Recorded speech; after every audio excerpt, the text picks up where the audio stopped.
तीन अशखास A B और सी में एक रकम 10 निस्बत 7 निस्बत 5 की निस्बत में तकसीम की जाती है। अगर बी को सी की निस्बत 14 रुपये ज़्यादा मिलते हैं तो ए को कितने रुपये मिलेंगे और रकम मजमूई तौर पर कितनी होगी। इस सवाल में ये कहा गया है कि तीन अशखास हैं और इन अशखास के जो तीन शख्स हैं उनका नेम ये फ़र्ज़ किया गया है कि पहले का नाम है ए, दूसरे का नाम बी और तीसरे का नाम है सी। तो उनके दरमियान एक रकम जो है वो तकसीम की जाती है, लेकिन यहाँ पर वो रकम बताई नहीं गई कि कितनी है। तो जब वो रकम में तकसीम की जाती है तो उसको तकसीम करने की निस्बत ये है कि अगर पहले को 10 रुपये मिलेंगे तो दूसरे को 7 और तीसरे को 5। ये तो निस्बत बताई गई है और निस्बत अपनी आसान शक्ल में लिखी जाती है। तो उसके बाद कहा यह गया है कि अगर जो बी आदमी है, जो शख्स है, यानी कि जो दूसरा आदमी है बी, उसको सी की निस्बत 14 रुपये ज़्यादा मिलते हैं तो ए को कितने रुपए मिलेंगे। एक तो हमने ये बताना है कि जो आदमी है, जो शख्स है जिसको हमने ए से ज़ाहिर किया है, उसको कितने रुपए मिलेंगे। और दूसरे नंबर पर हमने ये बताना है कि जो रकम मजमूई तौर पर जो कुल रकम है जो कि हमें पता नहीं है वो कितनी होगी, वो हमने इस सवाल में बताना है। तो जैसा कि हमें कुल रकम का पता ही नहीं है, जो हमने तकसीम करनी है, तो हम इसको फ़र्ज़ कर लेंगे वो है एक्स, और लिखा जाएगा फ़र्ज़ किया कुल रकम जो है, कुल रकम कितनी है एक्स। तो एक्स की कीमत मालूम कर लेंगे, हमें कुल रकम का पता चल जाएगा। उसके बाद ये जो उनके हिस्सों में निस्बत बताई गई है वो है 10 निस्बत 7 निस्बत 5। जो ए बी और सी जो तीन शख्स हैं, अशखास जो तीन हैं, उनमें हिस्सों में निस्बत है, हिस्सों में निस्बत क्या है 10 निस्बत 7 निस्बत 5। अब ये जो निस्बत बताई दी गई है इसको जमा कर लेंगे और लिख लेंगे निस्बती मजमुआ, निस्बती मजमुआ, यानी कि 10 निस्बत 7 निस्बत 5 लिखा हुआ है, इसको लिख लेंगे 10 जमा 7 और जमा 5। और 10 जमा 7 17, 17 जमा 5 22, तो निस्बती मजमुआ हो 22। ये जो निस्बती मजमुआ 22 है, इसका हमें ये फ़ायदा होगा कि हम जो कुल रकम है उसके 22 हिस्से कर लेंगे। 22 हिस्से करेंगे, उसमें से पहले जो शख्स ए है उसको 10 हिस्से मिलेंगे, और दूसरा जो शख्स बी है उसको 7 हिस्से मिलेंगे, और जो तीसरा शख्स सी है उसको 5 हिस्से मिलेंगे, कुल 22 हिस्सों में से। तो जैसा कि यहाँ पर बताया गया है तीन अशखास हैं, पहले का नाम ए है, दूसरे का बी और तीसरे का सी। तो पहले देख लेते हैं ए का हिस्सा क्या होगा। ए का हिस्सा यानी कि जो शख्स ए है उसका हिस्सा क्या होगा। उसके हिस्से की जो निस्बत है वो देख लेंगे, वो 10 है, तो उसको 10 हिस्से मिलेंगे कुल हिस्सों में से, और कुल हिस्से हैं 22, यानी कि जो निस्बती मजमूआ है। किस में से मिलने हैं 10 हिस्से, कुल रकम में से, और कुल रकम को हमने फ़र्ज़ किया है एक्स, तो इसलिए इसको एक्स से ज़रब कर देंगे। ये तो हुआ ए का हिस्सा। इसको बाद में हम मज़ीद इसको सिंप्लीफाई कर लेंगे जब हम एक्स की कीमत मालूम कर लेंगे। तो अब हम देख लेते हैं बी का हिस्सा।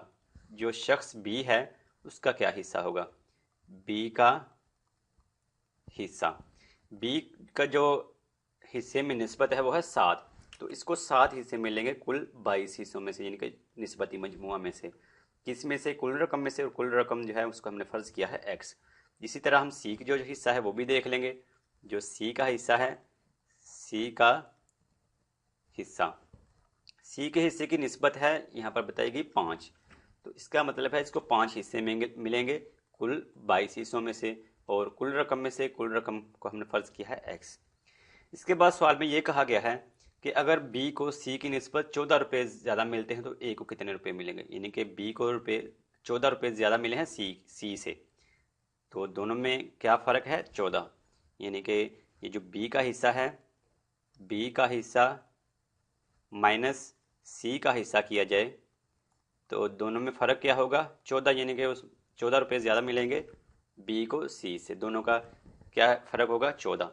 तो अगर हम बी का जो हिस्सा है उसकी कीमत यहाँ पर दर्ज करें तो बी का हिस्सा क्या है 7 तकसीम 22 है, और 7 एक्स ज़रब हो रहा है, यानी कि हम इसको 7 एक्स के साथ ज़रब हो रहा है, 7 एक्स तकसीम 22। इसी तरह माइनस सी का हिस्सा है, और सी का हिस्सा जो है वह 5 तकसीम 22 और 7 एक्स ज़रब हो रहा है बराबर 14। अब हम अगर इनका एलसीएम ले, दोनों का एक्स वैल्यू दोनों के रकमें हैं, दोनों में तकसीम करदा में 22 है, तो 22 ही होगा इनका एलसीएम। तो 7 एक्स माइनस 5 एक्स तकसीम 22 बराबर 14।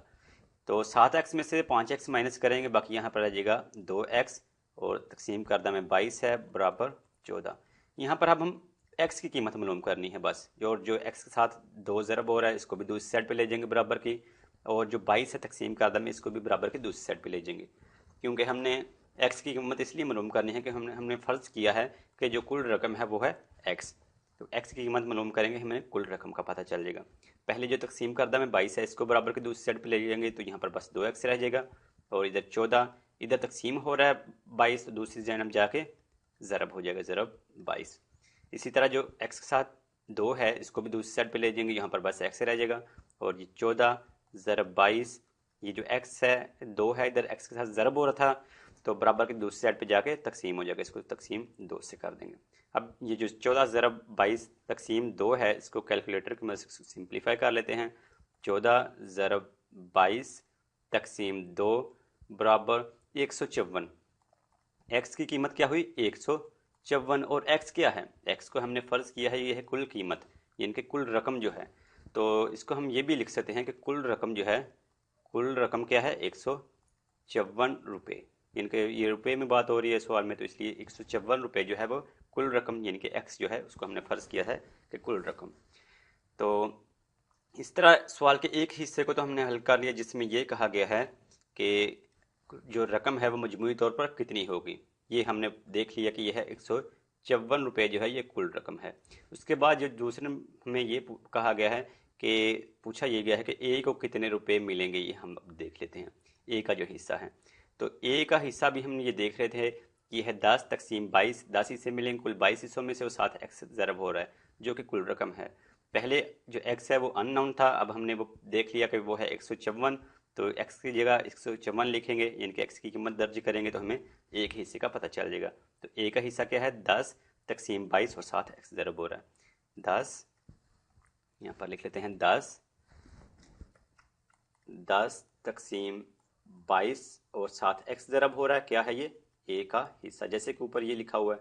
अब यहाँ पर x की कीमत दर्ज कर लेंगे, तो 10 तकसीम 22 x क्या है कुल रकम, और ये कितनी है 100, x की कीमत 154, इसको ज़रब कर देंगे 154, और 7 रुपये है तो रुपये भी साथ लिख लेते हैं। अब इसको भी हम सिंप्लीफाई कर लेते हैं कैलकुलेटर को यूज़ करके अगेन। तो ये है 10 तकसीम 22 ज़रब 154 जो कि कुल रकम है बराबर 70 और 7 ये रुपये लिखा हुआ है, तो 70 रुपये जो है ये होगा ए का हिस्सा। जो शख्स ए है उसका हिस्सा अब हमने देख लिया कि ये है 70 रुपये। तो दोनों जो इसके हिस्से हैं सवाल के वो हमने हल कर लिए। एक तो हमने ये बता दिया कि कुल रकम है 154 रुपये, जो कुल रकम है वो 154 रुपये है। दूसरे नंबर पर सवाल में हम ये पूछा गया है कि ए का हिस्सा कितना होगा, वो हमने देख लिया है 70 रुपये।